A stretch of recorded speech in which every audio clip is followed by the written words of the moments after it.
مجھے ایک بات ایمانداری سے بتائیے، ایمانداری سے، ویکسین مولوی نے بنانی ہے؟ کیا یہ مولوی کے دائرہ اختیار میں آتا ہے؟ یا چاند پہ مولوی نے پہنچانا ہے؟ یا چاند گاڑی مولوی نے بنانی ہے؟ یہ جو 50 مسلم ممالک لاکھوں کروڑوں روپے کا بجٹ ان یونیورسٹیوں، ان نکمے ناکام سائنسدانوں کے اوپر لگا رہے ہیں، چاند پہ پرویز ہود نے پہنچانا ہے کہ مولوی نے؟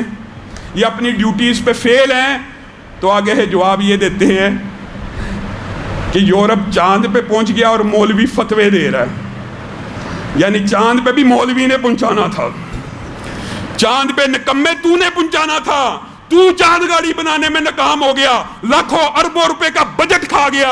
یونیورسٹیز یہ جو تحقیق کے نام پہ لاکھوں اربوں روپے کا بجٹ کھا جاتی ہیں، ویکسین انہوں نے بنانی تھی، یہ فیل ہوئی ہیں۔ دنیا کے اندر ٹاپ جو ڈاکٹرز ہیں، ٹاپ 1%، پھر یہ الزام مولوی کو دیتے ہیں ناکامی کا۔ پوری دنیا مسلم میں سے ایک ڈاکٹر شامل نہیں ہے، اور 1% کے اوپر بند کرنے ہیں تو ان یونیورسٹی اور ریسرچ کے اداروں کو بند کرو۔ اللہ کی قسم اگر ہمیں بھی،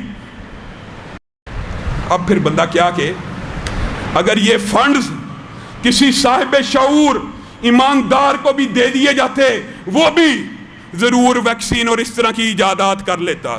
یہ تم نے کیسے کیسے نکمے پیدا کیے ہوئے جو ہر بات کا ذمہ دار مولوی، قادیانی کی نظر میں ہر بات کا ذمہ دار مولوی، لبرل مافیا کی نظر میں ہر بات کا ذمہ دار مولوی، ملحد کی نظر میں ہر بات کا ذمہ دار مولوی، کفار کی نظر میں ہر بات کا ذمہ دار مولوی۔ 70 برس پاکستان میں گزر گئے ہیں، کوئی مولوی کبھی اقتدار میں آیا، کوئی مولوی کبھی آرمی چیف بنا، کوئی مولوی کبھی وزیر اعظم بنا، کوئی مولوی کبھی آئی جی، کہ چھوٹے لیول کا اقتدار کے ایوانوں میں بیٹھا ہے۔ او عقل شعور کو کھولو، اپنے دماغوں کو فراخ کرو۔ 70 سال سے جو طبقہ بیٹھا ہوا ہے، ساری بربادی کا ذمہ دار وہ طبقہ ہے۔